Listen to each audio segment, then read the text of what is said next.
about to film inside the country. Here's Yalda Hakim with Our World. Every month, thousands make the dangerous journey out of Eritrea.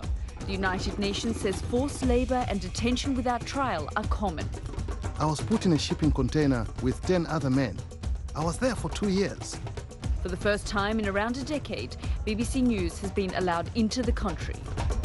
We've been shown how one of the poorest countries in the world has improved the health of its women and children. As a small country with limited resources, that's where our priorities have gone. But we've got minders with us all the time to make sure we don't ask difficult questions.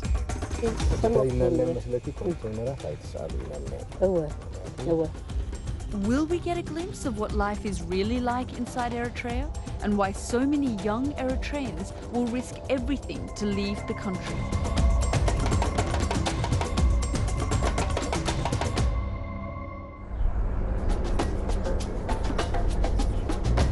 Asmara, the capital of Eritrea, a former Italian colony in the Horn of Africa. It gained its independence in 1993 after a bloody 30-year war with Ethiopia. Today, though the city retains some of the elegance of its heyday in the 1930s, with its modernist buildings and broad boulevards, it's now an isolated country with a dismal record of human rights abuses, and it's been described as the North Korea of Africa. BBC News has not been allowed into the country for around 10 years. Until now. We're here to report on Eritrea's healthcare system, and everywhere we go, we'll be accompanied by this team of doctors and a government minder. We arrived in the early hours of the morning, and we're just on our way to a health centre where we're meeting some social workers. We've had a bit of a briefing from the Ministry of Health. About a half-hour drive outside the capital is the Mbado Health Clinic. When we arrive, our minder begins to make notes of who we speak to and what they say. We're being shown how Eritrea has met 3 of its Millennium Development Goals, targets set 15 years ago by the UN for all developing countries. Plan is 98%, actually 100%. So it's doing very well. 2014. The UN says Eritrea has improved its maternal health, lowered child mortality, and reduced diseases like HIV/AIDS and malaria. We're taken on a carefully planned tour of the best in Eritrean healthcare, starting at this clinic. Hello. Which sends out social workers to advise new mothers in their own homes.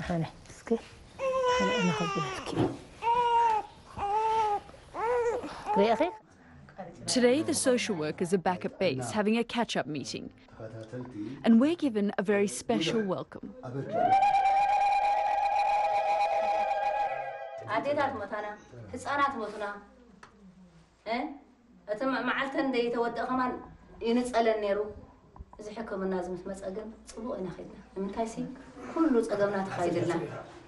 And this doesn't just save their lives, because while they're in hospital, mothers can be given health information, and the UN says the country is now polio-free and measles has almost been eradicated.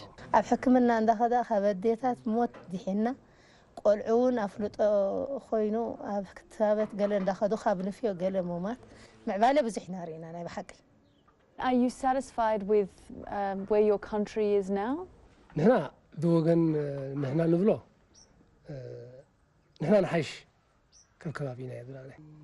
the minders are listening nearby, these health workers do seem genuinely patriotic. What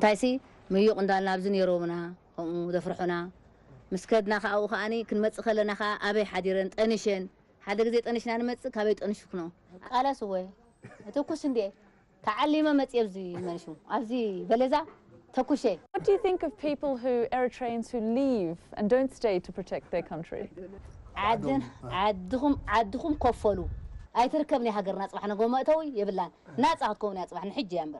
This kind of patriotism is common amongst the older generation who fought so hard for their independence.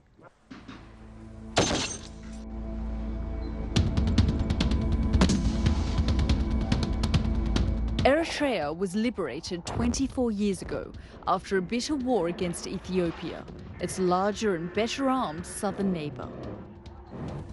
It might look like a disordered ragtag army, but it's not. And the Eritreans are almost completely self-sufficient in everything except weapons, ammunition and petrol. The leader of the struggle for independence, Isaias Afwerki, has been Eritrea's only president. No general election has ever been held. Those who dissent have been jailed. And there's no free press in the country. We came across this surreal war memorial on the edge of town. This country is not even a quarter of a century old, and these tanks are a reminder of 30 years of battle and the struggle for independence from Ethiopia.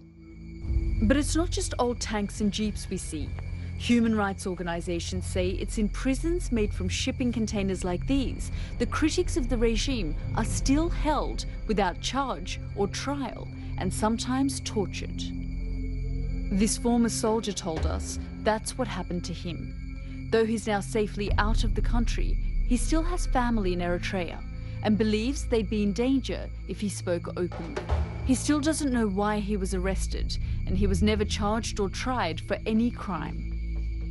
I was kept deep underground for a month. I was in total darkness.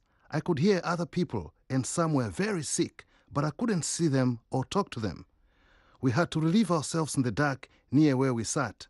It was really horrible. I was only brought out during that time to be beaten and then taken back under. After a month, I was put in a shipping container with 10 other men. There was no room to lie down without overlapping. I was there for 2 years. I didn't know what I had done or how long they would keep me, and no one knew I was there. We're interested in these containers because of what we'd heard, but our minders are getting uneasy, and they don't realise we're still recording. And what about all these shipping containers? If you find it like this one, then you would use it. Use it, operating theatre. Wow, so you used a lot of these for operating theatres as well? Yeah, could be. Yeah. But maybe some of them... ብዙሕ እውን ብዛዕባ ሓቱና ኣይንደልዮም ጥራሕ ነቲ ናይ ታሪክ ናይ ጀግንነት ናይ ገለ ናይ ገለ ካብኡ ተማረኸ እዩ ገለ መለአ ዝብሎም ዘለኹ ናይ ስራሕ ናይ ገለ ትግራይ The minders are clearly trying to divert our attention away from the shipping containers. Old train, yeah. As the days have gone by, our entourage and the minders have become very relaxed and friendly around us. But there is this sense that there is only so much you can talk to them about. There is only so many questions you can ask before they start to feel quite uncomfortable. Hello, Mr. Yamani, nice to see you. Yamani Gebreb is a friend of the president and his political advisor. We don't have secret prisons. There are prisons in this country. There have been allegations, wild allegations of tens of thousands of political prisoners in this country. Again, all of them wrong and baseless. We have had people in detention, starting from the war that we have had in Ethiopia. So no secret prisons, no places of detention and torture? No, there are places of detention, as I said. On torture, we are against torture. What do you think of the accusations of human rights abuses and lack of freedom of expression and freedom of speech in this country? Are there human rights issues in Eritrea? Of course there are. There are human rights issues in all countries in the world.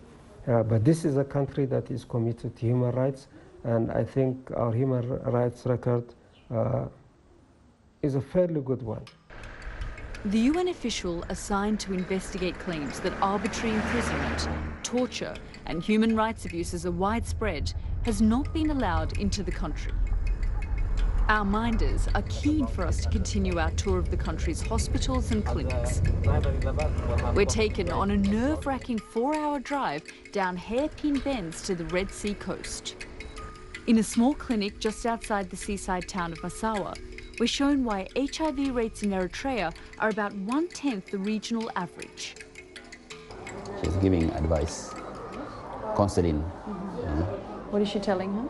She's causing, now I will do for you HIV test, she's saying. And every pregnant woman is automatically tested. We will wait for 5 to 10 minutes. To find out the result. To find the result, yeah. So today we find out. Yeah, she know.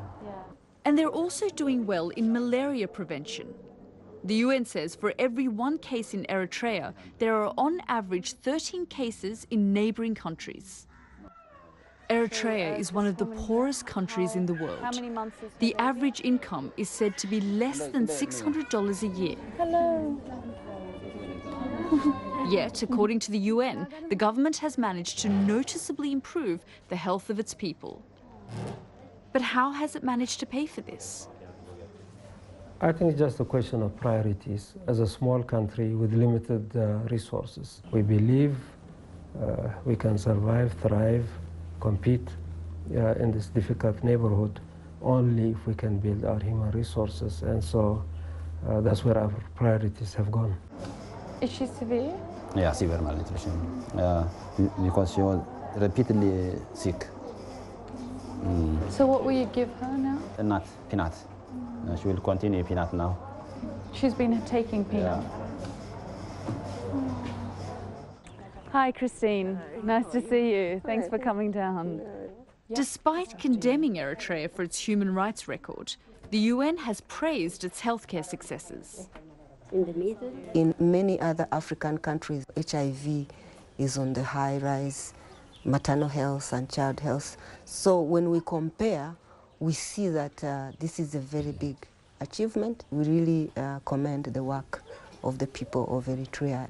And the UN says the lack of corruption around health funding has helped the country reach its millennium targets. And we've seen the value for money and accountability. You know, you invest little and you get quite a lot. That capacity to use the few resources they have for good use, I don't know, maybe this they learned from the many years of war to be able to produce so much from so little.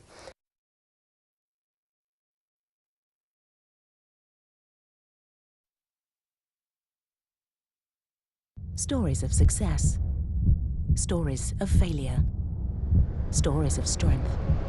Stories of corruption. Stories of hope. Stories of despair. Stories of optimism, resilience, achievement, triumph. 10 remarkable stories from 10 places around the world. Join us for Storyville Global, a series of stunning international documentaries on BBC World News. From a once great city comes a personal approach to crowdfunding that gets communities together, a new business off the ground. For $5, you get soup, salad, bread, and a vote. And votes equals funding for projects aimed at getting Detroit back on its feet. Welcome to Detroit Soup. Come on up. If soup can work in a place like Detroit, why not a place like Nepal? A Richer World season continues with Can Soup Change the World on BBC World News.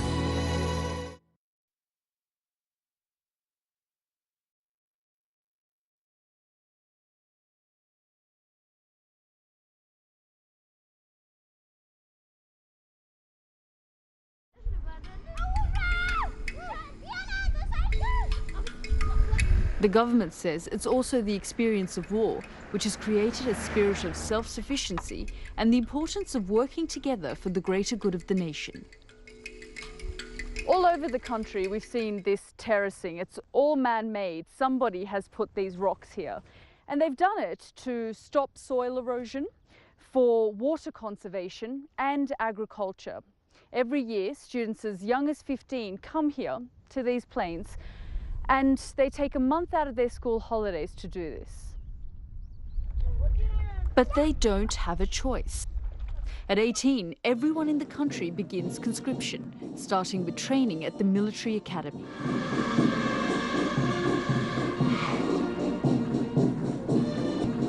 This is graduation day, and these people will soon begin national service. They will be assigned military or civilian jobs, which could mean becoming a waiter, a teacher, or even a doctor. They could be working for years on end for little or no pay. National service should last 18 months, but human rights organizations say it could last a person's whole working life. As we walk with our minders, we come across young men in fatigues building a house. So what exactly are they doing here? One guy is building a house, so he invited all the villagers. So these are all volunteers working together to build this house. Mm-hmm. So they're volunteering? They're volunteering. And lunch is provided and that sort of thing? Yeah, he provides lunch and he provides drinks. So this is the most difficult part, to lay the foundation. Yes. So he invites everybody. He will not pay them. So, shall we move now? As always, our minder is taking a keen interest in who we talk to and what they say. So we can't ask these men if they are volunteers or actually doing national service. We've been told that national service can mean forced labour in civilian jobs like construction and agriculture. As part of my national service, I was working in fields belonging to military officers and working for their personal profit, not for the good of the country. I did national service from 1997 to 2007. So it took for 10 years? Yeah. But it's supposed to be for 18 months? No. If it was 18 months, why would so many people leave the country, or drown in the sea, or die in the Sahara trying to get out? I am patriotic, and I was happy to work for 18 months, even 3 or 4 or 5 years, but not for the rest of my life. The government admits that conscription can be indefinite, but says this is because of the ongoing dispute with Ethiopia. But people have been doing national service for extended periods of time. Again, that's because of the war. So to defend ourselves, we have to depend on our people. That means young people have been compelled to be in national service for longer periods of time, and it's difficult for them. It must be more than difficult because many young people are putting their lives at risk to get away from it. The UN estimates up to 4,000 Eritreans flee every month. Eritrea has the longest section of coastline along the Red Sea, and they would say the safest. But just over there is Yemen, and every year thousands of young Eritreans make their way across the water in what's often been described as one of the most dangerous journeys.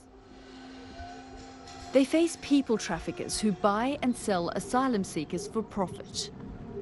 Some try and cross the land border into Sudan and end up in refugee camps. Most are aiming for Europe, and to get there they have to get across the Mediterranean Sea. In fact, the number of Eritreans arriving by boat and seeking asylum in Europe is second only to those from Syria. The Eritrean government blames European migration policies for encouraging people to leave. The word is out that if somehow you manage to reach the Mediterranean Sea, you'll be granted European citizenship or the citizenship of an European country in a very short time. And Eritreans seeking asylum do have a good chance of being allowed to stay if they make it to Europe. Some countries say yes to 100% of the Eritrean applications they get. Even the UK allowed in nearly 90% of the Eritreans who asked to stay. The man we spoke to says he left Eritrea because he'd escaped from prison and was afraid he would be killed if he was caught, not for European citizenship. I'm telling you the truth. Why would I leave? I would rather be in my country where I have family and friends. And I risked my life. Anything could have happened along the way. If I could, I would go home now. Even those who are given asylum and settle abroad are still expected to send money back. People who do leave this country, then have to send a percentage of their pay back, don't they? No, they don't have to send a percentage of their pay back. Eritreans abroad pay a 2% rehabilitation tax. It's a tax that they pay to this country as an obligation of their citizenship. Not all Eritreans pay it. There are Eritreans who don't pay it for whatever reasons. And then can they come back to the country? Yes, they can come back. Even if they don't pay the 2%? Yeah, they can come back, but they cannot ask for their rights here. You know, if they need a plot of land to build a house, they cannot do it because they have not done their obligations.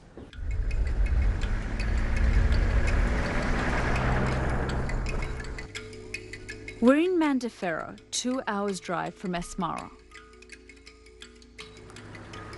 The minders take us to a showcase hospital.